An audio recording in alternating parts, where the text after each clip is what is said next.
2022년 6월 20일 하나님께서 이 새벽 우리에게 주시는 말씀은 사무엘상 27장 1절에서 28장 2절까지의 말씀입니다.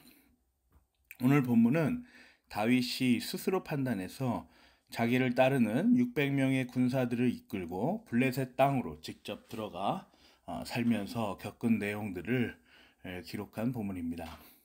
오늘 본문은 시작부터 심상치가 않죠. 1절 보세요. 다윗이 혼자서 생각하였다. 이제 이러다가 내가 언젠가는 사울의 손에 붙잡혀 죽을 것이다. 살아나는 길은 블레셋 사람의 땅으로 망명하는 것뿐이다. 그러면 사울이 나를 다시 찾으려고 이스라엘의 온 땅을 뒤지다가 포기할 것이며 나는 그의 손에서 벗어나게 될 것이다. 1절 기록된 것처럼 다윗은 혼자서 생각하였습니다. 이제까지와는 다르게 자기가 스스로 판단하여 중대한 결정을 내려버립니다.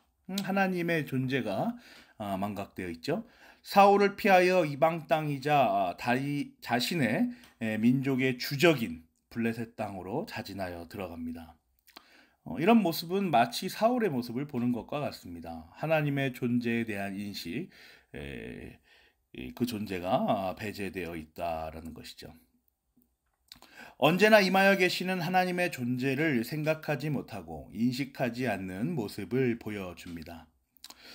그런데 참 의아하죠. 지금까지 잘 해오던 다윗이 갑자기 어떻게 왜 달라진 모습을 보여주고 있는 것입니까?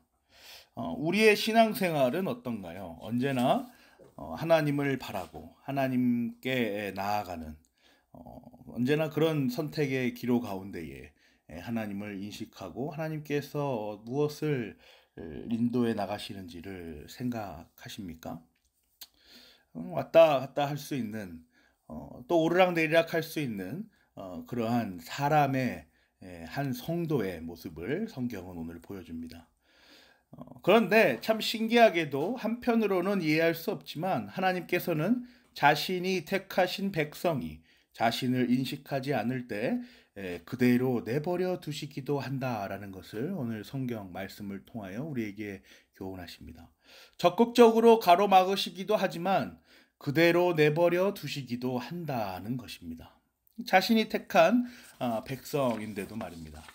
다윗도 역시 예외는 아니었습니다. 그가 하나님께 의존하지 않음을 당연히 알고 계셨음에도 불구하고 그대로 내버려 두십니다. 다윗 자신이 선택하여 나가는 그 길을 가만히 바라만 보십니다. 심지어는 다윗이 생각했던 대로 현실화가 됩니다. 다윗이 왜 블레셋 땅에 들어갔죠? 사울의 그 추격을 피하기 아니었어요? 다윗의 뜻, 그 뜻이 4절을 보시면 이루어집니다. 다윗이 가드로 도망갔다는 소식이 사울에게 전하여지니 그가 다시는 다윗을 찾지 않았다. 다윗의 마음이 어땠겠어요? 역시 하나님께서는 나와 함께 계시는구나. 지금 사울이 더 이상 쫓아오지 않으니 나는 안전하지 않겠나? 이런 생각을 하는 거죠. 그러면서 다윗은 블레셋 땅에서 어려운 상황들을 지속적으로 마주합니다. 참 아이러니하죠. 상황이 편해지자고 한 판단들이 오히려 지속적으로 어려운 상황을 마주하는 모습으로 성경은 기록하고 있습니다.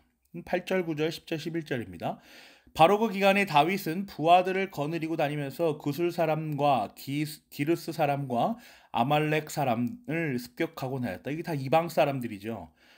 그 사람들은 오래전부터 수르 광야와 이집트 국경선에 이르는 전 지역에서 살고 있었다. 다윗은 그들이 사는 지역을 칠 때에는 남녀를 가리지 않고 한 사람도 살려두지 않고 양과 소와 나귀와 낙타와 옷을 약탈하였다. 약탈물을 가지고 아기스에게로 돌아가면 아기스는 의뢰 그대들이 오늘은 어디를 습격하였소 하고 묻고 그럴 때마다 다윗은 유다의 남쪽 지역을 털었다느니 이제 거짓말을 하는 거죠. 여라 무엘 족속의 남쪽 지역을 털었나니 또는 겐 족속의 남쪽 지역을 털었나니 하는 식으로 대답을 하곤 하였다. 다윗이 남녀를 가리지 않고 죽이고 가드로 데려가지 않은 것은 그들이 다윗의 정체를 알아 다윗이 그런 일을 하였다고 폭로할까 두려웠기 때문이다. 다윗은 블레셋 사람의 지역에 거주하는 동안 언제나 이런 식으로 처신하였다. 다윗은 이방 땅에서 몰래 이방 민족들을 토벌하고 있었습니다. 그러면서 아기스 왕에게는 이스라엘 민족, 자신의 종족을 토벌한 것처럼 거짓말을 하고 있었던 것이죠. 마치 블레셋 군대가 하는 일을 자기도 하고 있다는 듯이 말이죠. 얼마나 조마조마한 삶을 살았겠습니까? 혹 오늘의 일이 발각되지는 않을까? 나의 거짓말이 탄로나지는 않을까? 얼마나 걱정하는 삶을 살았겠어요? 다윗이 판단하기에 이러한 삶이 사울을 피해 도망다니는 것보다는 그래도 낫다라는 판단을 한 것이죠. 참 어려운 판단을 한 다윗을 우리는 봅니다. 이렇게 시간은 1년 4개월이 흘러서 드디어 가장 걱정했던 시간이 찾아왔습니다. 블레셋 군대가 이스라엘을 치러 전열을 가다듬는 순간이 오고 만 것이죠. 아기스 왕은 그동안 혁혁한 공을 세운 다윗을 자신의 경호대장으로 삼습니다. 28장 1절 2절입니다. 그럴 즈음에 블레셋 사람이 이스라엘에 쳐들어가려고 모든 부대를 집결시켰다. 그러자 아기스가 다윗에게 말하였다. 귀관이 나와 함께 출정하여야 한다는 것을 알고 있을 줄 아오. 귀관은 부하들을 거느리고 직접 출정하시오. 다윗이 아기스에게 대답하였다. 그렇게 하겠습니다. 이 종이 무엇을 할 수 있는지 임금님이 아시게 될 것입니다. 아기스가 다윗에게 말하였다. 좋소. 귀관을 나의 종인신 경호대장으로 삼겠소. 자신의 민족, 무엇보다 하나님께서 이끄시는 이스라엘을 블레셋 사람의 군대에 속한 신분으로 치러 가야 하는 순간, 이 참 어려운 상황이 도래한 것이죠. 사랑하는 고향제일교회 성도 여러분, 오늘 말씀은 오늘날 우리에게 어떠한 교훈을 전달하여 줍니까? 하나님께서는 자신이 택하신 백성을 끝까지 함께 인도하시는 것을 우리에게 보여주십니다. 비록 하나님을 잠시 잊고 자신의 존재와 사역을 망각하는 그 결정을 한다 하더라도 하나님께서 그곳에서 그 백성 한 사람을 위한 그 백성이 할 수 있는 일들을 하게 하십니다. 자신의 일을 결국엔 이루시는 것이죠. 다윗에게도 마찬가지였습니다. 다윗이 결정한 블레셋 땅에 들어가 사는 것을 허락하시고 그곳에서 비록 마음을 졸이며 살아가게 하시지만 그가 맡은 일들을 이루어내게 하십니다. 그렇게 하나님께서 자신이 살아계심을 보이시는 것이죠. 왜 하나님께서는 이렇게까지 하시는 것일까요? 왜 그 길을 억지로 막으시면 될 것을 돌아가도록 그 자유를 택한 백성들에게 허용하시냐라는 것이죠. 하나님 자신을 묵상하라라는 겁니다. 잘못된 판단과 결정 속에서 겪게 되는 여러 어려움 속에서 이것이 잘못된 판단이었구나. 하나님의 존재를 내가 배제하였구나. 하나님의 존재를 인식하지 못하였구나. 그 사실을, 그 사역을 망각하였구나.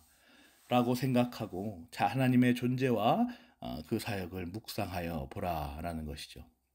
하나님께서 진정으로 원하시는 길은 바로 이것입니다. 하나님을 예배하고 하나님을 묵상하며 하나님을 알아가는 것. 이것이 하나님께서 그가 택하신 백성들에게 원하시는 것입니다. 그래서 우리 택함받은 성도는 기꺼이 하나님의 의도에 따라 순종하며 나아갈 수 있는 것입니다. 하나님께서 구상하신 그 의도 속으로, 그 계획 속으로 우리는 나아갈 수 있습니다. 그리고 그 자리에서 하나님의 임재와 사역을 경험하고 묵상하며 감사드리는 행위에까지 확장되는 우리 성도의 모습이 보여지는 것이죠. 저와 여러분이 하나님께서 세우신 이 깊은 교제를 경험하고 삶 속에서 마주하는 여러 상황들을 놓고 무엇이 과연 하나님 앞에서 합당한 길인가를 조금씩 깨달아 가기를 간절히 기도합니다.